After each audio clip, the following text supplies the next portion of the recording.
Some call them lunchtime lifesavers. Others call them the most perfect sandwiches to ever exist. At Zaxby's, we just call them our signature fan favorites.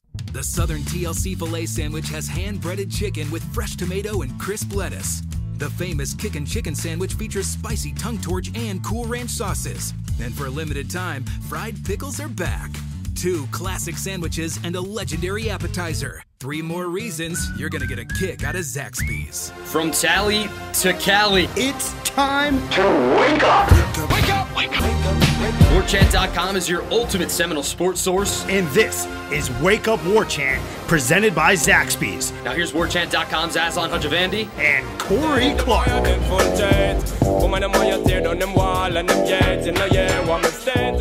Wake up! What's up, everybody? It's Wake Up Warchant, proudly presented by Zaxby's indescribably good Wake Up Warchant, part of the Warchant.com family. Use that promo code WARCHANT30 for 30 free days of access to the ultimate Seminole sports source. Corey, I'm rocking. I am rolling. It's not in the morning. Most people know we record this, late at night. I had Zaxby for dinner. I mean, I'm at the point now where when they offer me ketchup, I almost just scoff. I'm like, why would I want ketchup? I'm going to dip everything in the Zax sauce. So I had my chicken fingers back to, good old faithful, I guess you could say. Mm-hmm. And I don't know, man. I feel nourished. I feel energized. I'm ready to take on what's ever lies ahead for the next 45, 55, hour and 5. Who knows? That's what Zaxby's does, man. It rejuvenates you. It reinvigorates you. Sure. You don't need ketchup. I mean, it's weird that Zaxby's even has ketchup. What's the point? That's an insult. It's an insult to the creators of Zax sauce to have ketchup on hand. You don't need that nonsense. You can go get ketchup at any 5 and dime. But Zaxby's, that's the Zax sauce. Or ranch. I mean, I like ranch. What are we gonna do? I like ranch too, but the Zax sauce is the way to go. So I'm glad. Hey, man, I'm glad you got some. I'm glad you're supporting local businesses. Would it taste as good if it was in a squeeze bottle? I wonder if part of it's just because it's in the little cup container, ramekin, whatever. It's like because it's like a pool, and you dip it in there. As opposed to, I don't know, just everything just works magnificently. I'm a fan. Yeah, they knew what they were doing when they came up with the whole concept. They do. Speaking of the concept, how about the concept of football, collegiate football, varsity level tackle? We're getting closer to that maybe becoming a reality. As we know, we do know Louisville and Clemson, as we record this, have said they'll be back June 8th to practice. I know the SEC said, hey, like June 8th, have at it, y'all. But has everybody RSVP'd to that? Like, I haven't heard anything about the Gators, but then again, I'm really not checking out what they're doing. Like, has Kirby said we'll be back on the 8th? Is that entire brain trust, if you will? Like, are all 14 of those folks all on the same page? Do we know that? I don't know. I don't remember seeing anything from any of the SEC teams. Now, again, I'm not reading the New Orleans paper, or the Athens Banner Herald all the time, but I would assume that if they weren't doing it, we would have heard about it. If Georgia was like, you know what, we're not coming back on June 8th. We're going to wait till July. We would have heard about that. So I assume they'll all be, come on, man, it's the SEC. Right. They're all going to be there June. They're going to be there June 6th. Means more. So what's going on with us, Corey? How come we haven't made an announcement? What's going on with Florida State? Yeah, I don't know. Doing due diligence, I guess. I'm not real sure. I know Clemson and Louisville have both said. Clemson and Louisville, I think, are the only 2 ACC teams so far that have said for sure they're going to be starting on the 8th. With the voluntary workouts. It seems like, reading Ira's story on Warchant, go over there and read it. Folks, subscribe if you're not subscribed, and then go over and read that bad boy. But it seems to think that it's imminent that there will be an announcement and they will be back on campus. They're testing players, they're testing staff. The only thing I think that they haven't gotten any negative negative is good. Right. You know what I mean? They haven't gotten any bad results yet. And so I would that we know about anyway. So I would assume would we know? No. Yeah, we wouldn't know. No. Ira talked to Coburn, and there's a few quotes in there about just the situation and about the testing. But I do think that there will be, I wouldn't see any reason why June 8th, because I think most of them are in town anyway. It's not like you have to call the cavalry and it's going to take 8 to 10 or 12 days, or it's like that scene in Oh, what's the movie? The asteroid movie. I just lost the name of it. Spaceballs? No, the asteroid movie. Armageddon? Yeah. Armageddon, and Bruce Willis has got to go get his crew Right. to go drill. The astronauts can't work a drill, obviously. He's got to go get his guys to go fly into space. And they got to go to Mexico, and they got to go to one guy's on the run in California. One guy's in a bar in New Orleans. They got to go find them all over the world. That's not happening here with the Florida State football players. They're all on campus. So I assume the minute they say, like, it could even be June 1st, but if it's June 8th, they're way ahead of it. I mean, I think that, not way ahead of it, but I think that they know that as soon as they agree to it, as soon as they announce it, the player, it's already set to go. It's already, the wheels are in motion. In my opinion, it would be really bizarre if they didn't come back here in the next 10 to 14 days. It's interesting because the NCAA said June 1st, go for it, everybody. But nobody, to my knowledge, no school has said we'll be back June 1st. June 8th seems to be the consensus. I even think some of the Pac-12 schools recently here have even announced that they'll be back on June 8th. And, I know Ira wasn't buying it in the group text when I said this, but I did wonder how much of them doing June 8th, because, again, like the NCAA announced this like over a week ago now, maybe even close to 2 weeks, where they're like, hey, listen, June 1st, you guys can go back on campus and ladies can go back on campus and start working out.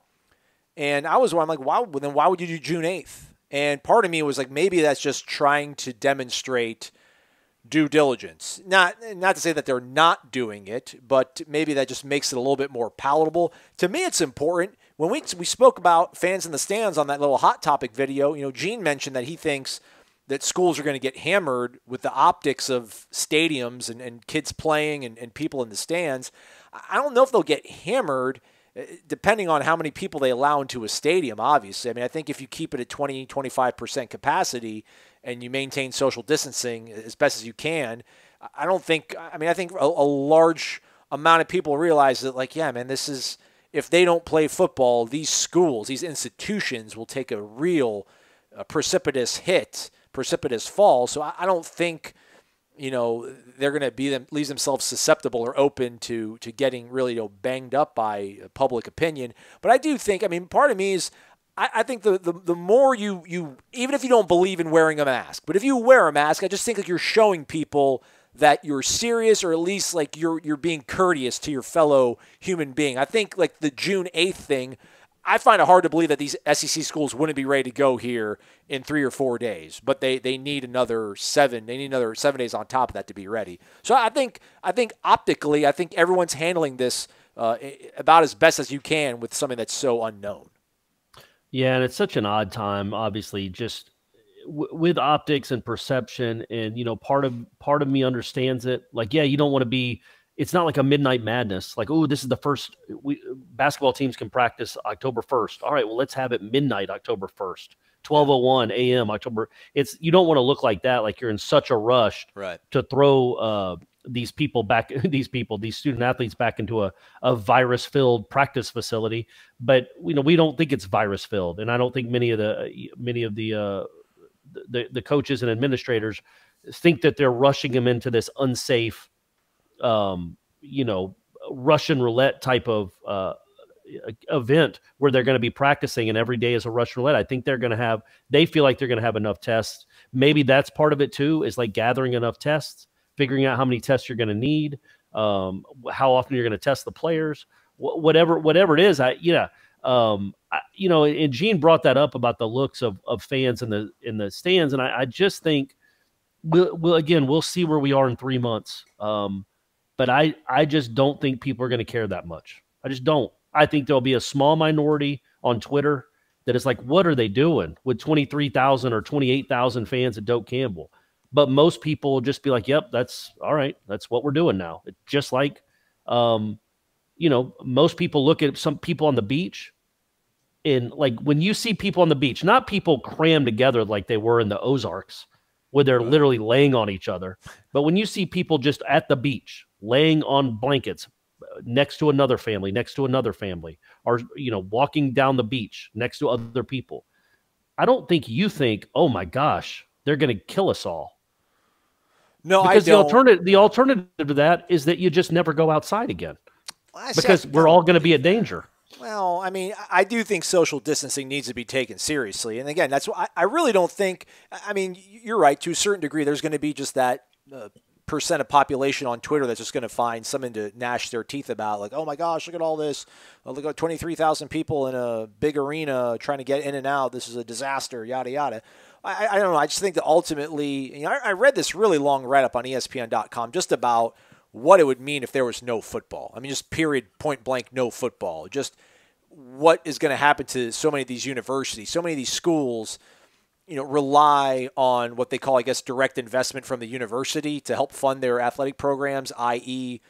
Student fees, activity fees that are part of tuition. So I do think that there's going to be a sort of understanding, like we've reached that point in the road where, we're opening things up because people, I think everyone hopefully takes this thing seriously, but realizes that there's certain parts of our life, our lifestyle that will be lost if we don't try to get things back up and running. Now, I just hope we do it in a very cautious.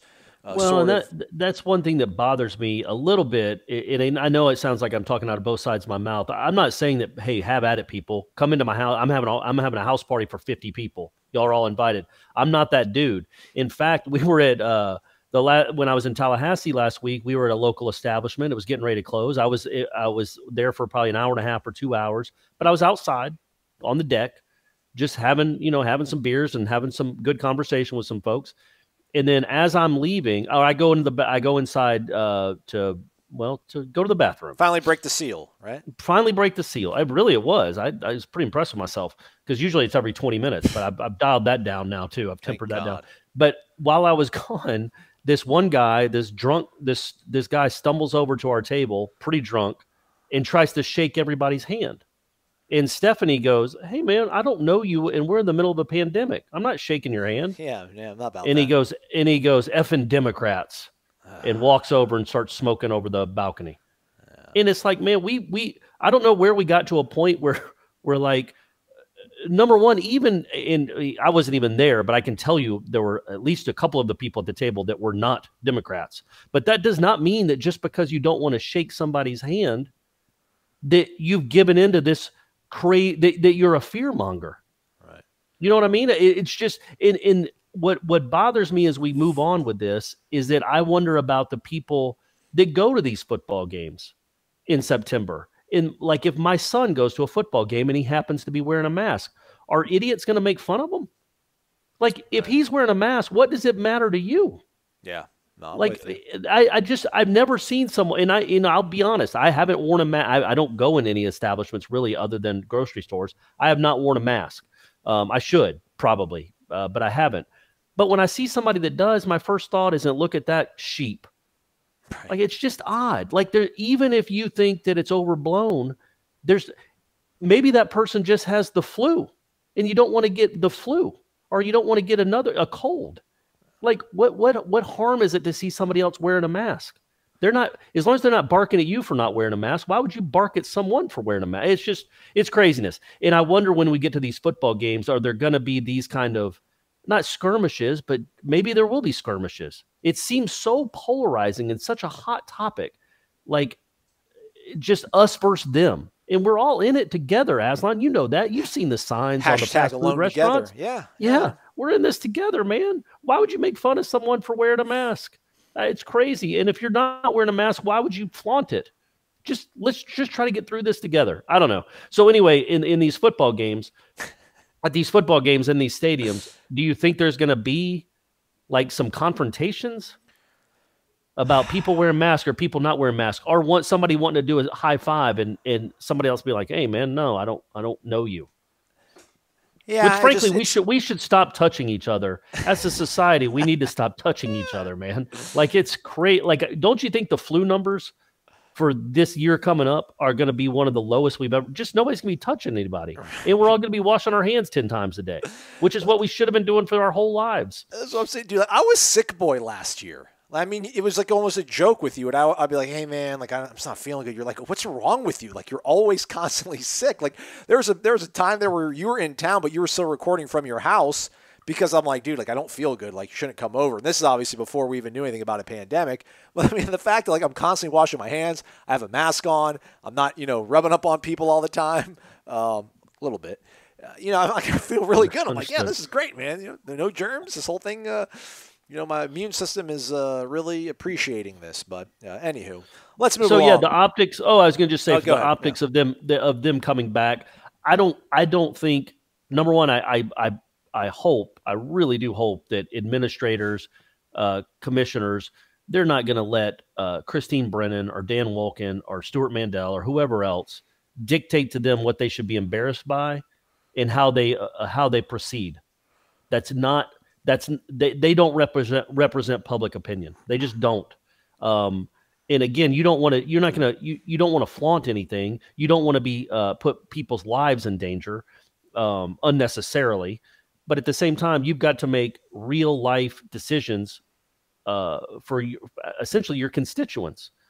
And if in your play, make sure your players are safe. Obviously, all the testing. But I don't think the optics of playing football games in having people in the stands.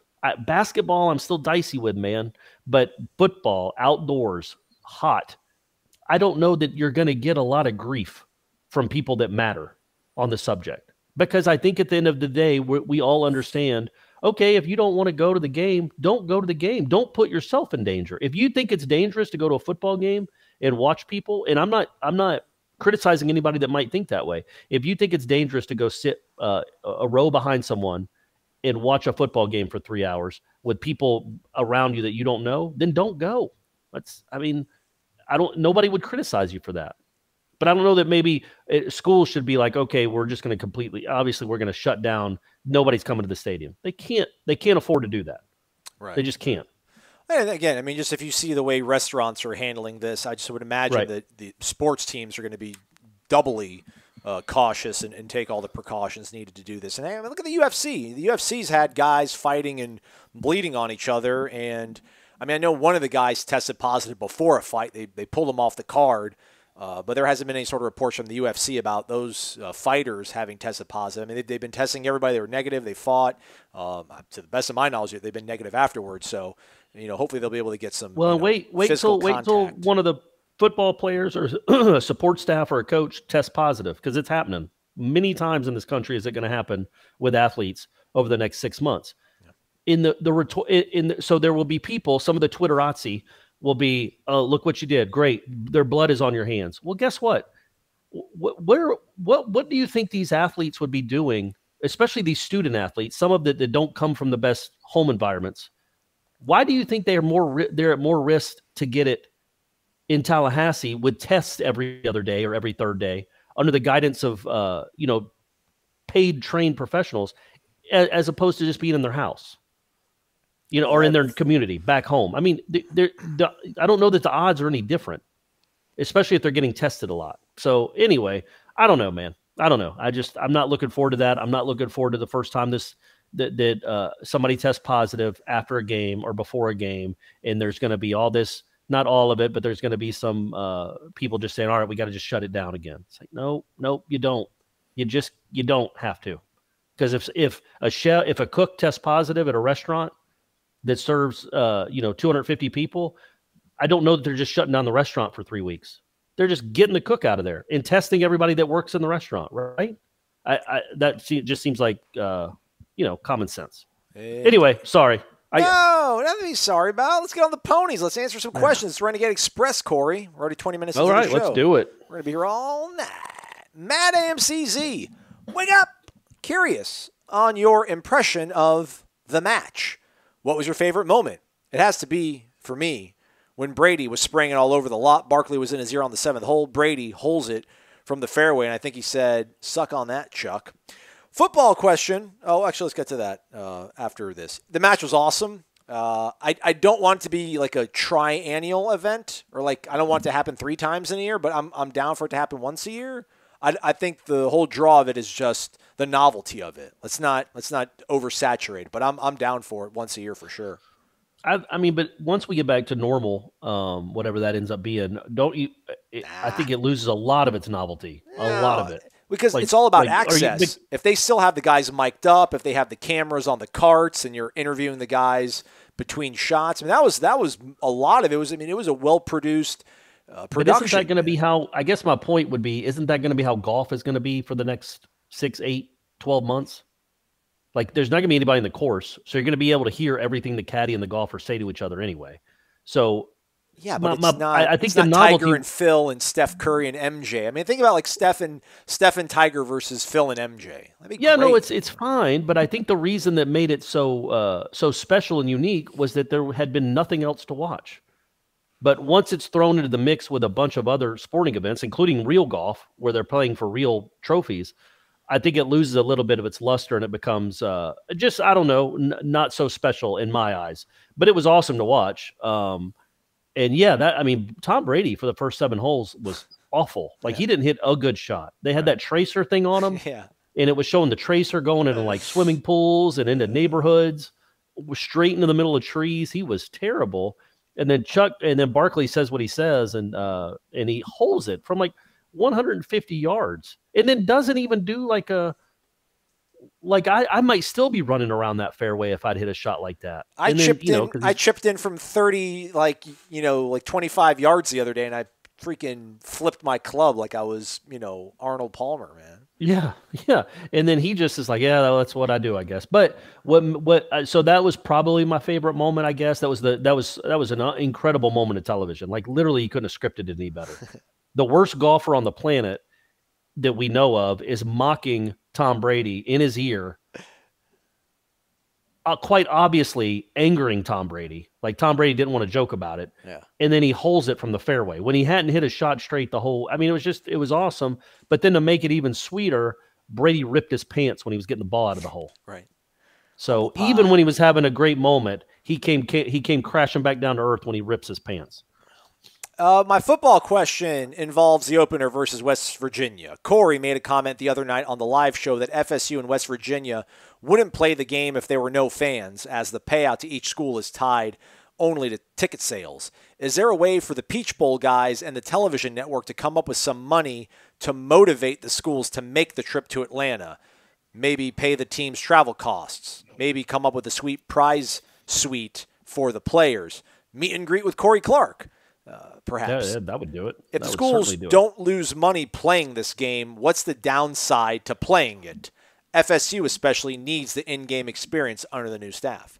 Go Noles. I think, number one, the meet and greet with me, I'm not shaking your hand, obviously. I'll do a fist bump. I'll do an elbow bump. All right, good. And I'll do pistols. And that's about no eye contact either, obviously. Yeah. And I'm not signing any autographs. We all understand that. It's 2020. Well, do people still get autographs, by the way? Yeah, I went to the bank, I went through the drive-thru, and they're like, would you like us to send you a pen? I'm like, no, I got my own pen. Just have your own pen, Corey. You can sign autographs. But do you think people still, because it seems like the only thing people do now is take pictures.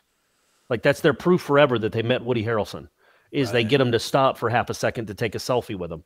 So it seems like the autograph has gone the way of the dodo. You're right. Especially now. If you're a kid and you had a football and a marker and you're handing it to a college football player, I'm not taking it. I'm not taking your marker. Yeah, well, but even if you, I get that with a kid. I was talking about more like, so you'd see somebody famous in a bar. I know. And you'd be like, hey, can you sign this napkin? And nobody's doing that anymore. They're going and bothering them and asking for a picture, which has got to be so much worse for celebrities. I got Matt Ryan to sign a napkin for you. That's right, you did. You should have because that was for Brady, though. Yeah. So that makes sense. It was an autograph for someone else. But if you were getting your own autograph, wouldn't you have rather just done a selfie and then you have it on Facebook forever? I don't know. I need some swag you're a different cat. To hang up in my memorabilia room. Yeah. Anyway. I would say with the West Virginia, if they could offer more money, I just don't know how they would do that. Why would they? There's no why money. Would they? Because they want to do it. They want to get the gate. That's why Chick-fil-A is doing that. And there's not going to be a gate. Certainly not what they were expecting. So I don't know. I shouldn't even speculate. We're 3 months away. We might have a cure by then. Everybody might be running around like, just naked and free, running into everybody 2 months from now because we found a cure and we found a vaccine and it's 100% foolproof. But I just don't see how it makes sense if you're not gonna have fans there, or if you're going to have a small percentage of fans, so then the gate instead of what, let's just go with a round number. Let's say they expected the gate to be $10 million. Right. Well, now it's going to be $3.3 million. So each school is getting now $1.6 million mainly, or let's say 1.2 each school, because the Chick-fil-A wants a cut of it too. I don't know that you're doing that. I don't know if that's worth the trip. You're also having to pay for hotel rooms. You're having to pay for travel. So that takes a cut out of the 1.2 that you're making. I assume you're taking your band, maybe. So $1 million is better than no money. But I don't know what the cost-effective analysis is of that trip for that game, when it was supposed to be a sold-out 80,000 people in the stands, and instead it'll be maybe 20,000. I don't know if they do it. Well, that's the thing. Chick-fil-A's got a budget, or the Peach Bowl's got a budget on this, and it's, they can't just throw money at schools to have them show up for a game there's going to be nobody there to witness it at, and, they just can't. But there might be. I mean, I think I'm sure there's a number. There's a ticket. They still got to pay to rent the stadium and stuff. There's a whole bunch of marketing costs involved and stuff. And they're not in the business to only make a $200,000 profit off of a game. That's not. But I'm saying I think there is a number though that it's worth Florida State's while to do it, and West Virginia's while. I don't know what that number is necessarily, but I don't think it's how I just painted it. I don't know that it's worth $800,000 or $1 million to play this game. But if they can get to $2.5 million, even though that's not $5 million, well, that might be hard to say no to. I just don't know that the Chick-fil-A can offer that kind of money without the fans. No one can turn down any money at this point. I mean, I don't think it's Florida State turning it down. I think it's the Peach Bowl saying that this is not tenable for us. I don't think it's Florida State like, oh, no, we don't want to come up there. It's going to cost. It's like, well, shoot, if we're going to get X amount of dollars to come and play that game, we're in. But I think the Peach Bowl is going to be like, well, if we don't have enough fans to, turn the profit that we need on this, it's not worth it for us. And, I mentioned this. I don't know if I mentioned this on the live chat, and I was always distracted on that thing because I'm trying to do 10 things at once. Oh, maybe I mentioned it on another video, but I do wonder, and this is me talking out both sides of my mouth here on this. I mean, the first thing that's going to go are these non-conference neutral site games if there's a condensed schedule or a truncated season. But I do wonder if we're at a certain point that it's just easier to play the schedules out as is, as opposed to canceling some games and then having to shift schedules around and move this. Just even if there's going to be nobody in Atlanta to watch this game, and I don't know, man, the Peach Bowl somehow can make it work, or ESPN needs the inventory, so they do a one-off and cut a check to the schools or cut a check to the Chick-fil-A committee or the Peach Bowl committee. I just feel like, we're going to get to a certain point now where it's like not everybody's going to start their schedule. Their first conference, not everybody's first conference game is the second week in September. So say you wipe out Florida State's non-conference schedule. They're not supposed to play NC State till I think October 4th, maybe. I think. Don't quote me on that. I probably should know that off the top of my head, but I don't. But then it's what if NC State's first ACC game is their opener or their second game of the week? Because Florida State's going West Virginia, then Samford, then Boise, then NC State, I think. So, if you blow out those first 3 weeks, then it's what the hell is Florida State going to do for 3 weeks while, maybe LSU's playing Mississippi State in week 2 and maybe North Carolina's playing Miami in week 3. And then, well, don't you think, though, that if they're just going to say you're not having non-conference games, where I'm not saying that's going to happen, but if they did say that, well, then the ACC just scoots everything up. You just shake everything up, and you're like, all right, so we're going to move the season start date to this day, and then. Well, no, I'm saying Florida, none of the teams are playing that opening weekend at their non-conference games. Okay, but we're still going to play that weekend. Florida State, you're opening with NC State. That's your first of 9 games this year. But I'm saying, what if their week 2 game is an ACC team? You know what I'm saying? Well, then it's going to take people to move it around and that's what I'm saying. It's almost easier, I think. Yeah. I think it's just almost easier at this point instead of having to juggle all this. To be let's just play the game, even if it's going to have to be an empty stadium. If we don't feel good about 25% capacity until it's late September and it's heating up everywhere. I was thinking about that the other day about they're going to do a certain point where there's so many variables about testing all these kids, quarantining them, boom, all these things where it's I mean, then having to sit here and re-augment the schedule, it's like, let's just play it. If we keep the kids safe and we can get the game off and we can put on television, like that's the most important thing. Let's just play it as is. But again, it's just me kind of postulating on it. So ultimately, who knows? Let's get to the next question. Primetime 92. Hey, gang, who would you say is the biggest character in FSU football history? Character can mean many things, but I think of it as someone with a very different type of personality, whether they are very funny or a pain in the butt. Maybe it was someone you used to interview or heard about through word of mouth. My guess would be Sebastian Janikowski. Also, who is your pick for most intimidating player in FSU history? I just saw Nigel Bradshaw, although it should be Nigel Bradham, in Tallahassee. That guy is a beast. There's no Nigel Bradshaw, right? He messed it up. Made me sound he was the linebacker on the 81 team. Was he? No, jerk. I'm just kidding. No, it's Bradham. Yeah. Biggest character? I heard stories about Dockett. I heard Dockett was kind of a little bit different, a little bit crazy. Man, crazy. Look, you're talking about thousands of people that have come through here, and yeah, they've definitely had some characters. Janikowski's a good one. Sure. The story that Rick gave you guys on Warchant was amazing. Yeah, no, and then I know Keith Cottrell was his roommate, at least on the road for some of those seasons, but also practiced with him every day. And he's got 1,000 stories too. He was definitely colorful. There's got to be some other ones though, right? None are jumping up at me right now. Deion's I wouldn't even say Deion. You wouldn't say Deion? Yeah, but Deion was marketing. I don't think Deion the person. Deion the person, you when you hear the guys that practice with him and Mickey talk about him, he was a really kind of a quiet guy at practice, just a really hard worker.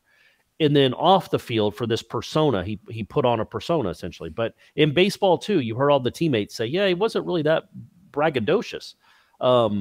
Certainly not to like he wasn't. I don't think he was like Telvin Smith loud on a practice field. Yeah.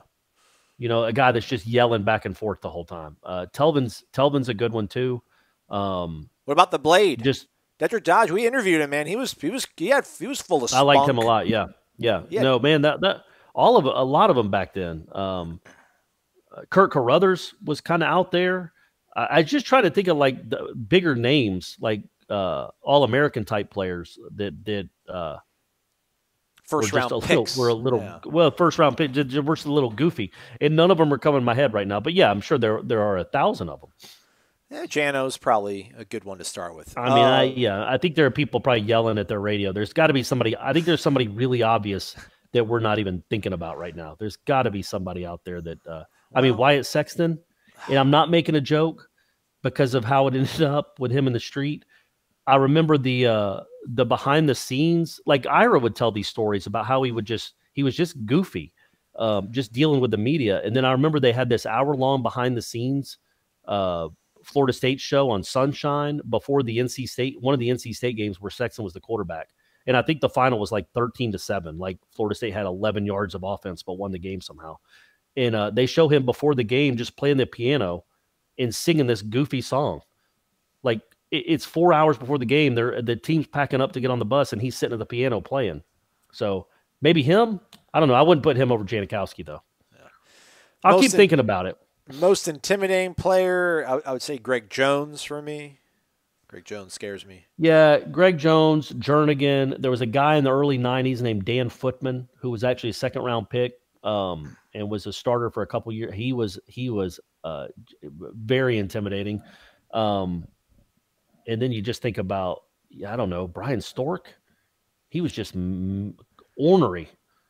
So I don't know that, like, if you saw him walking at you in a parking lot, you'd start running the other way. But if you tried to talk to him, you might. He was a pretty ornery dude, and he embraced that. He loved being that guy. So him, and then I'm sure there's some, Dockett's one, Jernigan.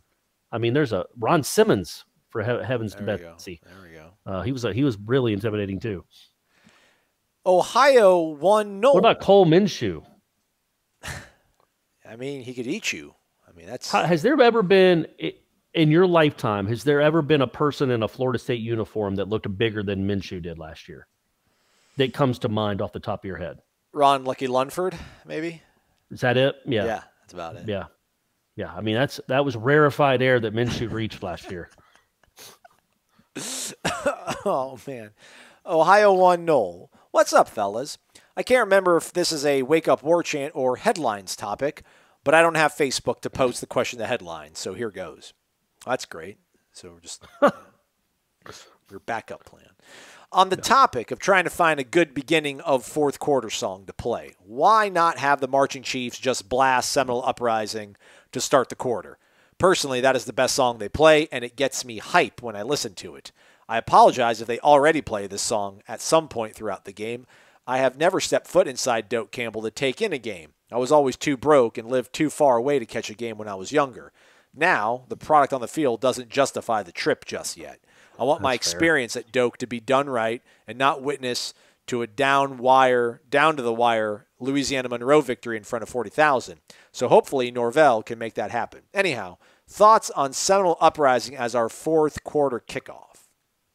What's the song they play, Aslan, when everybody puts the four fingers in the air? That's like, I think that's just called the Florida State Fanfare, or like Seminole Fanfare, I think is what it's called. I know what you're saying. Because that's really cool. That's a good one. Yeah, that's a really cool tradition. I don't know that you need the Chiefs to do just a bunch of songs in a row, because I mean he's obviously never been to a game, but yeah, right when they go to the fourth quarter, they play a song where everybody puts their four fingers in the air to obviously signify they're fans of Dalvin Cook, and I don't know that you'd go right after that from that to another Marching Chiefs song. I think that's you play that because that's a cool tradition. That's one of the cooler traditions in Doak. It happens every game. So you go from that, and then you roll right into Smoking the Bandit. That's right. Eastbound and right? Down. Go ahead and truck it. I'm going to play this off. We're going to do what they say can't be done. Yeah. It's kind of a defeated song, too, because we've got a long way to go in a short time. The lyrics don't really match what you're trying to accomplish on the football field. Oh, on headlines, I said on headlines that I thought a good song, because they're from Tallahassee, I think, or they at least met in Tallahassee, would be Arms Wide Open by Creed. Can you hear that now? Yeah. Yeah, it's a fanfare. That's what it's called. This is what they play, Ohio 1-0 before the fourth quarter starts. And everybody puts four fingers in the air. Yeah. That's right. And then imagine going straight from that to Arms Wide Open. With arms wide open. Under the scene de ho. That's right. I don't really know the words, but I got the tone.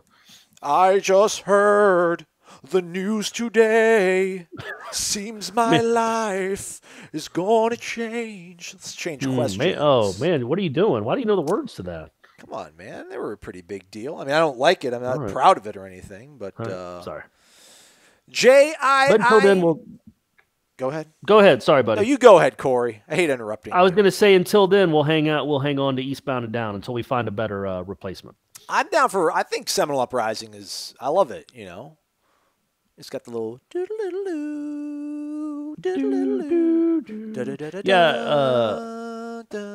Yeah, it's good. I like it. All right, J.I.I. Knowles, wake up. Wake up! He's got 2 exclamation marks, all caps. It's Jeremy from South Florida once again, and no question here. Just want to say how great the happy hours and live Wake Up War Chants have been. Corey, you doing the past happy hour in your car was definitely impressive. Aslan, you have done a great job hosting each and every one of them. Of course, mixing in Gene and Ira always makes things even better. Hopefully you all continue to do these things even when things get back to normal, because they are so enjoyable and so much fun to be a part of. Thanks again. Remember, everyone, rate, review, Wake Up War Chant, 5 stars, and support your local Zaxby's. Go Knowles. Go Wake Up War Chant. Well, Jeremy, said. Thanks, man. Well written. And then also go to YouTube and watch all our videos, too. That is right. And comment on those. Yeah. Maxwell Gibbs, wake up. Gents, it has been great being able to talk offensive line with you guys on Monday evening. Today, though, I've got a special list for you two. It's the list of 5 under-the-radar players who I, Maxwell Gibbs, believe could make a big impact this fall. You ready, Corey? Do you want me to start with number 5? Or you want me to start at the top of the list with number 1? Obviously 5-1. Come on, man. We're not sociopaths. That's how every list goes. Let's go. Number 5, Carlos Becker III. Ooh. Okay. Carlos Becker is really big and runs really fast and can make a good play here and there, but his consistency, and I know that sounds so lazy of a analysis, but yeah, he'll do one thing that makes you think, good gosh, we've got something special going on here. And then he'll do something that makes you think, good gosh. That's why we never see him play. Although he's been battered and beat up a lot. But number 4, Josh Griffiths. What about Bud Thacker? Bud Thacker. Does he have any eligibility left? Can we bring him back? No, I mean as a intimidating. No, the other one. Character. Yeah, that's up there, Bud. Yeah, roll around in the mud, Bud. Yeah, just a goofy country kid that could bench a house. Wasn't very good, but was a good talker and was really strong. Just didn't end up being an incredible college football player. Anyway, sorry. On with the list. Bud with 2 Ds, Thacker. Absolutely. 4, speaking of a country boy, Josh Griffiths. True freshman out of IMG, defensive end. Okay. Number 3, Ira Henry. Number 2, Ontario Pokey Wilson. And number 1, Raymond Woody III. Okay. I like the list. I think number 3 is a guy that would, if he turns into a player, that would be probably the most important out of any of those people you mentioned. Right. And then, yeah, man, it's weird, man. For 3 years, I've forgotten all about Pokey. Like I sometimes forget he's on the team, and that's not a slight to him. It's a slight on me because it's my job. And anytime somebody brings him up, literally anytime somebody brings him up, I'm like, oh yeah. And he's pretty good. Like he's the second fastest guy on the team probably. And when he's healthy, he's proven he can make plays. He's a nice little dynamic player, and I'm interested to see how they use him. Would love to hear your feedback and also have you compile a list as well. I'm cheating. I have a roster in front of me, so this kind of helps me out a little bit. But under the radar, I mean, those are pretty good. I mean, I won't. I do think Josh Griffiths is a little light in the waist. I mean, but he's an edge rusher, so I guess if speed's your thing, he might be able to get back there and, in some sub packages and help you out. But I just don't know about a, 2-down guy or something like that to help you out. I do think, does Laburn count as under the radar? I feel like no one talks about him anymore. No. I think Deontay Sheffield. He had a really good bowl game, running behind the offensive line that nobody likes. So I mean, I'd put him as a under the radar guy. Quayshawn Fuller's a guy that's kind of under the radar.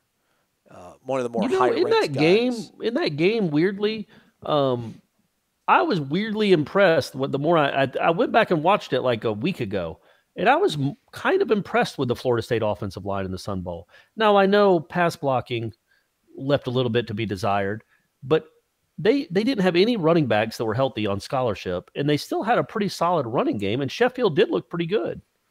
Yeah. Like and that wasn't a pushover of a defense. Now it wasn't Alabama, but Arizona State has some players, and I didn't think they were terrible, which that's a step baby up steps, yeah, from what we had seen. It's baby steps, exactly right.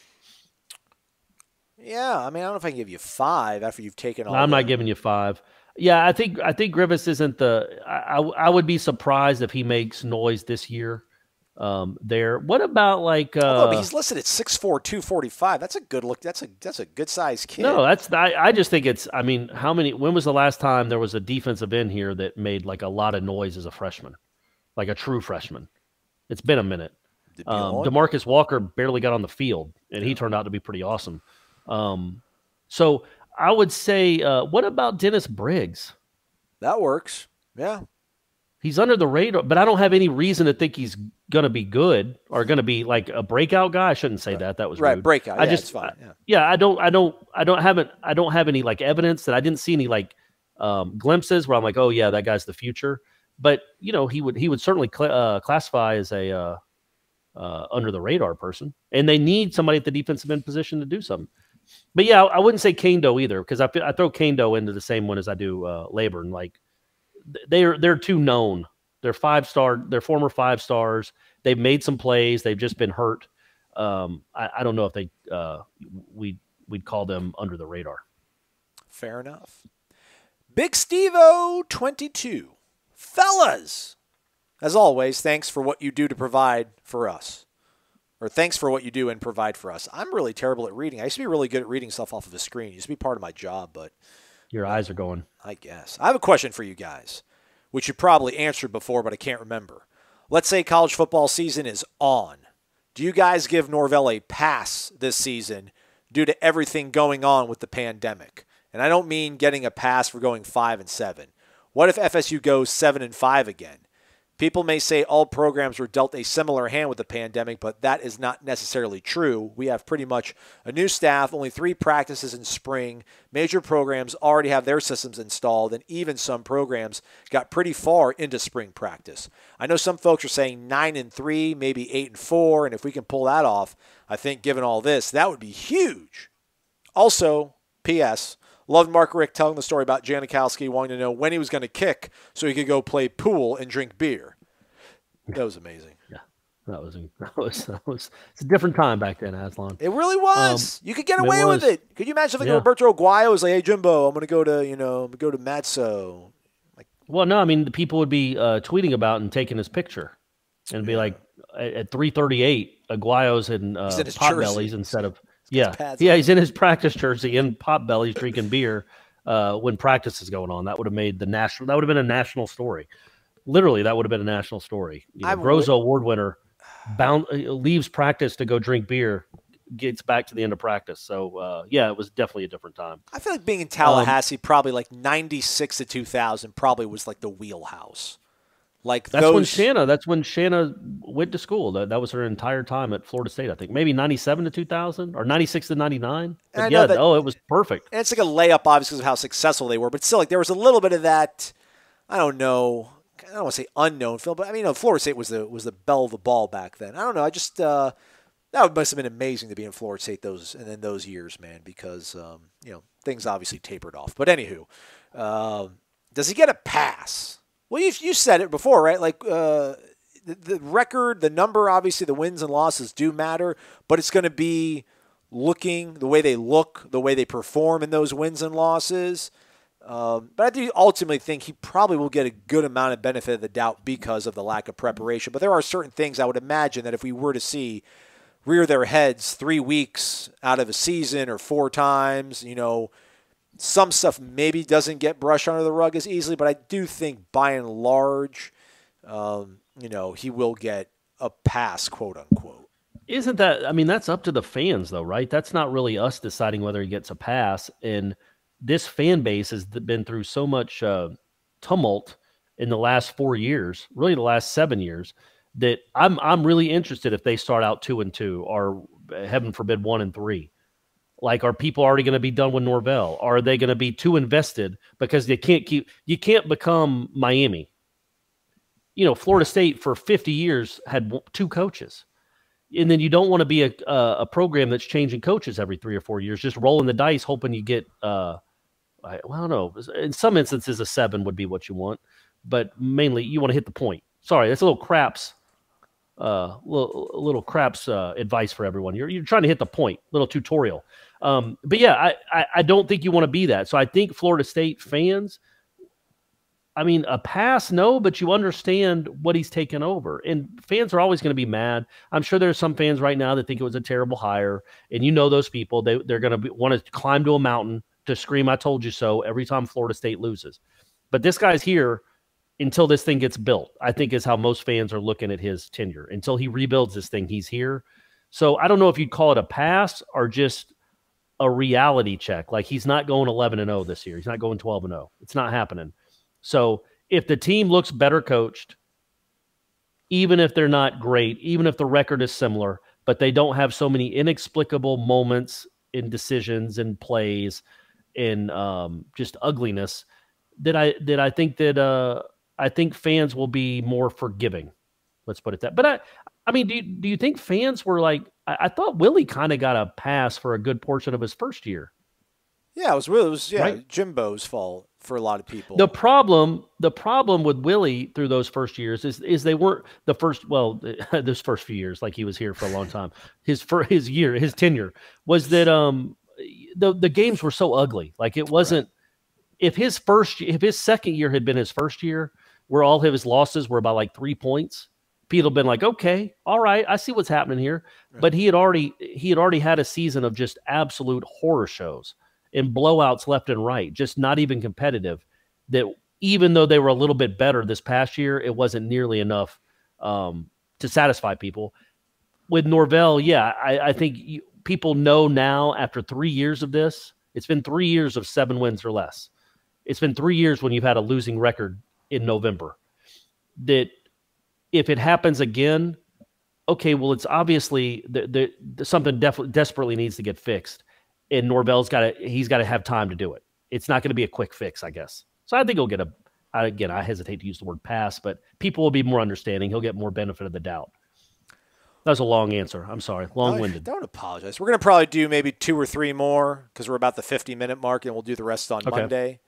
All right. Or Sunday. I don't know if we're going to do a live show. We're going to get the equipment to allow us to pull it off the way we intended it to originally. So, but until we get that, we might hold off on doing a live show.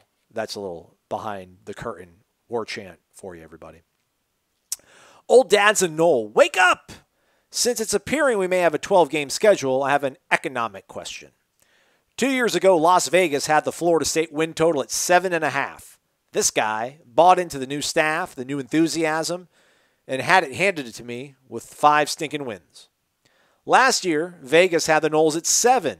I calculated if they lost to every team with a pulse, they could still hit 7 at least. Wrong again. Now, Vegas has us at 7.5 again. Is it better to pick another team, or by God, can we finally win 8 games with another ho-hum schedule? I just like saying schedule. Keep up the good work, guys. Old Dad. Man, first off, Old Dad, I wouldn't bet on anything until you know for sure all the games are going to be played. Right. Because I think Vegas isn't going to give you your money back. So I would have to be hard pressed to bet the over on almost any team, because you don't know if it's going to be 12 games or 9 games or 8 games. So hold off on that. I don't know, Aslan. What do you think? Oh, man. It's just, that's like 8 wins is a big, I shouldn't say big number. It's Florida State University we're talking about here. 8-4 is doable, man. They have talent on this roster. Yes, the O-line is less than average, but it's not like many of the teams they're playing have Marvin Wilsons and Tamarian Terrys and Akeem Dents and Asante Samuels on their team. They just don't. Or Pokey Wilson. Great Pokey Wilson that I'm never going to forget again. Let's bring up the whole winning DNA that you've talked about a few times throughout the. Well, I think if they had with this roster, if they had the DNA that I talk about all the time, that they win, they're going to win games, they know they're going to win. I think this could be a 10-win roster with the schedule they're playing, 9 or 10 wins, easy, because they're used to winning. They know going into a game that they're going to win. The first time something goes wrong against them, they don't care. They know at the end of the game, it's a long game. At the end of the game, they're going to win. This team doesn't have any of that. So that is important. But I still think even if they don't have the right maybe mindset that you'd want a Florida State football team to have, because they've done a ton of losing. They've done more A senior on this football team has done more losing than any Florida State football player since 1976. They've suffered more losses than any class since 1976. That's 45 years. So they're not. It's unrecognizable what these guys are, but I still think the talent is there. I still think the talent is there to be an 8 and 9 win team. And I think if they win 8 and 4, they wouldn't even necessarily have to be this. It's not like we're talking about a group of underdogs. These a bunch of Rudies.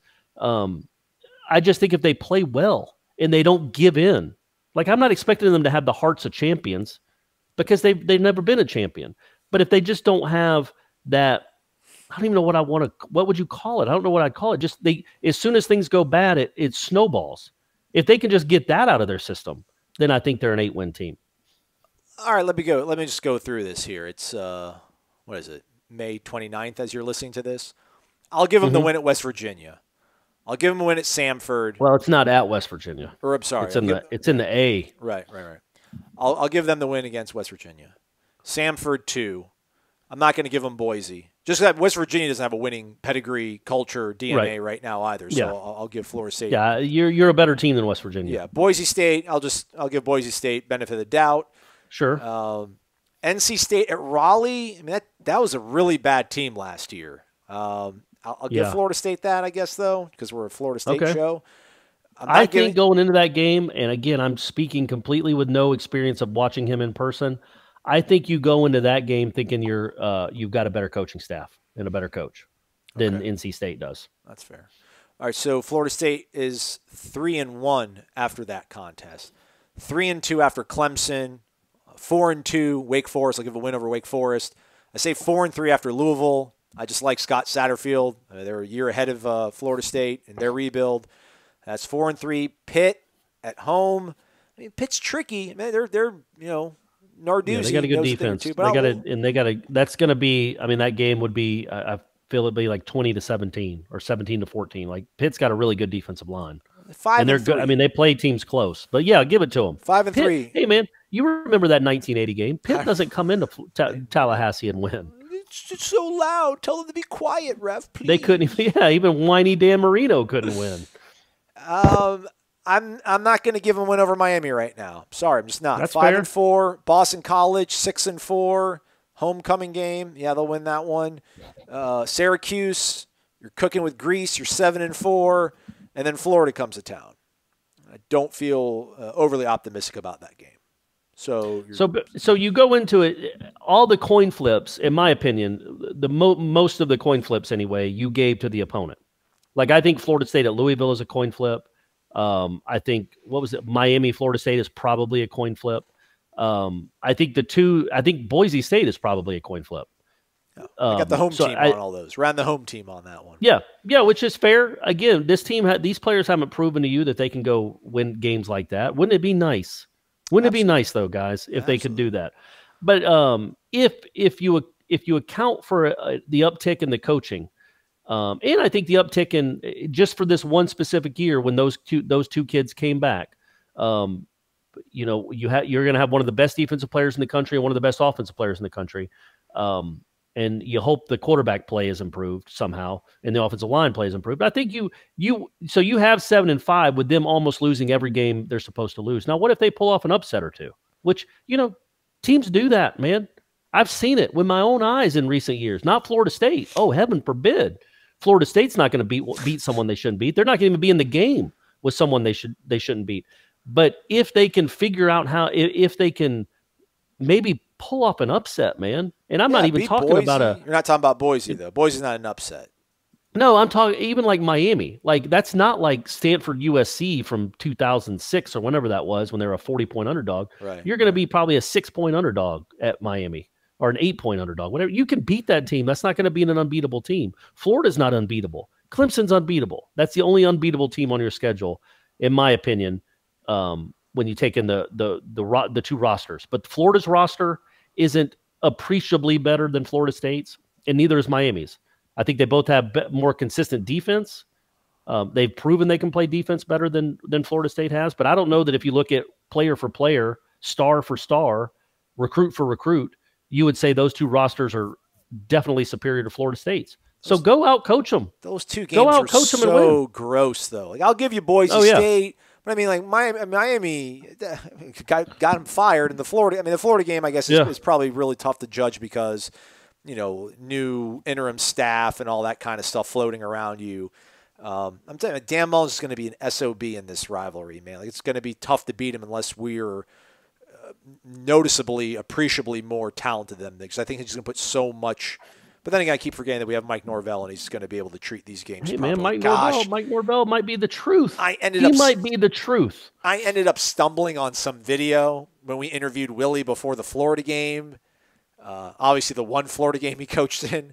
And it was just like, man, everyone is like joking. Everyone, because everybody wants to be his friend. Everybody on the beat, everybody who's a sports writer wants to be cool. And I'm like, do we all realize what's going on here? This team is 5-6. And if they don't win this game, everything is over. All the winning streaks, all the bowl streaks are all over. And we're sitting here and just like the laughing. It was That's all what gone. It's all gone. What are you doing right now? I'm bringing it back to the positivity of like, all right, that's not gonna be the tenor around the program. That's not gonna be the vibe around practice. It's gonna be more. We have a mission, man. We have a tour of duty, or Call of Duty. That's a video game. Tour of Duty. Mm-hmm. Anyhow, well, again, you said duty a lot. All right, you win the bowl game, you get 8 games. Yeah.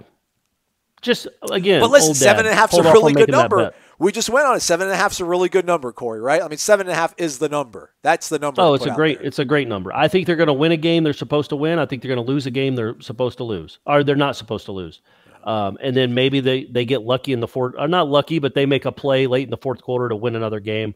But I definitely think 8 wins is doable, even if they don't have an incredible, unbelievable, where all of us are in this together type mindset. I still think they have enough talent, and I think the coaching staff has enough talent that you can squeeze the juice out of this orange and get 8 wins. Okay. Hey, we're actually going to be able to finish it up. I just went ahead and looked at it. A lot of them are just comments. So okay. Gator 188, wake up, Aslan and the Bulldog. Love all that you do. Best in whole coverage around. A fan for life. Do you believe Emmett Rice will continue to play as he did in the bowl game, or will he fade into the background? Go Noles, your friend from the 757. Gator Kirk, or as you like to call me, Kirk. I'm not going to call you Gator. That's your nickname, but I can't call you Gator. It's a Florida State show, man. Come on. You're a Nole for life. I'm not calling you Gator. What's on your birth certificate? Tell me. Hey, come on, man. Hey, you still go by Aslan Hodges on Twitter. You got to change that. I know. We got to figure that out, fam. I was going to look it up, but didn't Rice have 14 or 15 tackles in that game? What, Sun Bowl? In the Sun Bowl? Didn't he have a really big game? I don't know. I'm looking it up right now. You want me to look it up? Or you answer the question. I'm going to look it up. No, I think he's I think he'll continue. Well, if he's saying continue to play as he did in the bowl game, then it obviously means he had a good bowl game, so maybe you don't need to look it up. No, I would imagine Emmett Rice is going to be one of the starting linebackers, provided he's healthy. He's another guy that's continued to battle injuries throughout his time in Tallahassee. I like Emmett, and he's quite a conscientious young man too. And this is it. He's got no more bullets left in the chamber on this. Or he does. He only has one more left, so he's got to make the most of the season. I think he's a guy that realizes that and will climb up to the challenge, if you will. So yeah, man, I think Eraser for sure. Well, I mean, he's got the best nickname on the team. Yeah, bar none. So no, he had 7 tackles in the Sun Bowl. He had 8 against Florida. He had 7 against Boston College with a tackle for loss. I'm going to look and see real quick, but I feel like he had a big game against Alabama State. Oh. They didn't want any part of the eraser. Let's see what he did. Hornets no. No, he had 5. He had 5 tackles. I mean, they didn't play a ton. He had 5 tackles and a tackle for loss. But man, I was impressed with him at the end of the year. I really was. I know he's not the biggest guy. I know he's not Telvin 2.0. He's not that kind of special linebacker. But he proved he could make some plays when he actually is healthy and on the field. And I always remember how much. And now Jimbo would do this with almost all of his recruits. But he really talked up Emmett Rice when he signed. He thought that was a huge get. A huge get. And it hasn't worked out for the kid so far. But these are the cool stories, man. What if he ends up making 120 tackles and being all ACC and becomes a 3rd round pick or whatever and has a career? These are the fun stories, man. They're not all Cam Akers. They're not all Dalvin Cooks where they're just stars from the get-go. It's almost like how it used to be back in the day where a guy would sit for 2 or 3 years and then burst onto the scene. And it'd be a really neat story. A guy that was completely written off. How about my man Dennis Briggs had 6 tackles and 2 tackles for loss against Alabama State. Let's go, DBJ. Let's go. Let's get more of that against real football teams.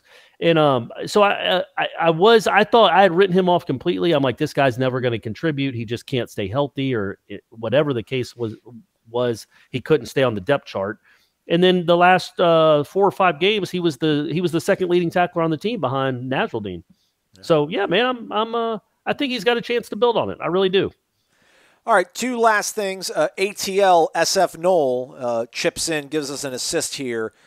Thinks biggest character could be maybe Bill Peterson, Coach Bill Peterson, Oh, yeah, that's it. That's the one. More great and crazy statements and off-the-wall comments, all while progressing not only FSU's program, but offensive schemes across college and pro football. I'd put him up in the discussion with Yogi Berra for hilarious one-liners.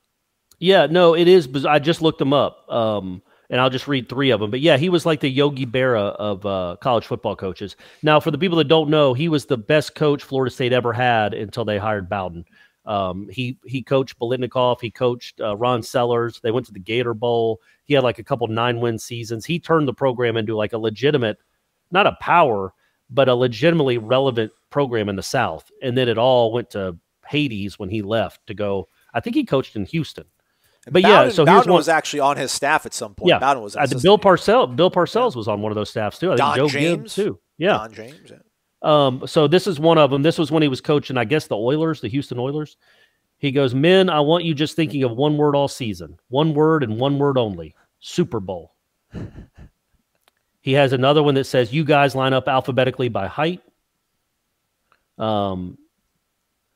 Yeah, so there you go. He had one about, like, I want y'all to line up in a circle or something. Yeah, you guys pair up in groups of 3, then line up in a circle. Oh, fantastic. That's all good right, stuff. Last one, AES117. He joined September 15th, or her, joined September 15th, 2018. This is their first and only post ever on Warchant.com. Wake up, longtime listener, first-time commenter. Love what you guys have been doing to keep my morning somewhat normal during quarantine. As the conversations have drifted from football and we've gotten more snippets of your personal lives, I've become curious. Did Corey recently move to Tallahassee? Or have you always split your time between Georgia and Tally? On a recent episode, you mentioned your neighbors taking out your trash cans in Tallahassee, but I thought you just did the long commute from Georgia down to Tallahassee during the season. So what's the situation? Sorry it's not football related. Keep up the great work, fellas. I feel like we should do this once a week. We should talk about our own personal lives. So I moved down there in 2007, fall of 2007 with my wife, Shanna. We had our first child, Brady, in June of 2008. I don't know if she was pregnant when we moved or very soon thereafter. Yeah, so we had Brady in June of 2008. Then in 2014, we separated, and she moved up. She moved up to Atlanta, and I got a house in Atlanta and then also kept the house in Tallahassee because Gene pays me incredible sums of money. So I have 2 houses. So now what I do is essentially for the last 6 years, I've been going back and forth to spend, try to spend half my time with Brady and half my time in Tallahassee. So that's it. So since 2014, I've been commuting back and forth, but I moved to Tallahassee in 2007 and lived strictly in Tallahassee for 7 years. And he's the on glory his years, second as people car. call them. He's on his second car so far. How's it holding up? The Mazda doing all right? Mazda's doing all right. Not as well as the car I had before that. Lexola. Yeah, that was a nice ride, and it was just so dumb. It was such a dumb purchase because I treated it like I treat my Mazda. I treat it like I treated my Pontiac 6000 LE back in the day, or my Nissan Sentra. Like, it's crazy. It's like, man, you got an awesome car. Treat it like an awesome car, but no. I knocked did I ever tell you that story that I knocked the antenna off? No. What's this about? I thought, it's a quick story, I promise. For some reason, I thought the garage door was closed when I got in the car, because it usually was, but for some reason it was open. So as I walk out of the kitchen into the garage, I hit the garage door button to open it. And then I get in the car and start backing out. And I'm backing out right when the garage door is closing. Oh, no, I don't know how that worked. But anyway, I'm backing out, and all of a sudden I hear this huge rattling above my roof, and I see this flying object hit the back of the garage wall. In my garage, I had backed up, and my garage had taken my antenna clean off and threw it up against the wall. Like, it was insane. Just like half a second in either direction. Either I get out of there completely, or it crushes my windshield. But it just so happened that I backed out right when the garage door was in that moment, like right even with my antenna, and I was backing out so fast that the antenna went up against the wall. And it was also my GPS antenna. It wasn't just for satellite. So for the next 2 years, my GPS thought I was driving in the Atlantic Ocean. Legitimately. I got up to Nova Scotia. I came back down to the Bahamas. It was nuts. I was in the ocean the whole time. And there'd be times where Brady was in the car and he's like, "Oh, Dad, there's land. There's land." And because you can't turn it off. So it was just crazy that would even be part of the GPS for a car is you're in the ocean. Like you'd think there'd be like a warning, ocean, don't drive anymore. But no. Your engine off. Yeah, it just kept navigating in the ocetion. Oh man, that's amazing. Fantastic. Good times. Golly, that was a long time ago. So yeah, there's the story of how Corey came to have two. And I should say this, not that anybody wants to hear this, but I'm very appreciative of Gene allowing me to do this, where I can be in two separate locations, so I can be with my son as much as possible. And then also for my former bosses at the Tallahassee Democrat for allowing me to do it in the first place. Most people would not allow that to happen. They'd be like, "No, you're not going to be here half the time," or even 60% of the time. But they were very nice to allow me to do that. And now we all work from home anyway. I know. I hope everybody's able to keep doing this. I hope everyone's able to spend more time with their families. Maybe the 4-day work week becomes a thing that, we adopt. Let's just hope for the best. And if you see me out in public, and I'm going to be out in public, I'm not going to be just cramped in my home for the next 2 years. You haven't, no. If I don't shake your hand, you don't have to call me a Democrat or any other names that you deem to be insults. Just, hey, we're all humans. We're all Americans. Just dap me up, and we go about our day. Let's go about the rest of our day, everybody. Have a great weekend. He's Corey Maslon. Thanks for listening to Wake Up Warchant, presented by Zaxby's Indescribably Good. Warchant.com is the ultimate inside source for FSU football and recruiting. And now you can get in on the action for free for an entire month. Warchant.com is offering a risk-free 30-day trial subscription. Get full access to the #1 website covering the Seminoles just by entering the promo code WARCHANT30. That's WARCHANT30. Sign up and get in on the world's most active FSU message boards. Receive breaking news, stories from our award-winning staff, plus get exclusive interviews and videos. Just enter the promo code WARCHANT30. Warchant.com, your ultimate Seminole sports source.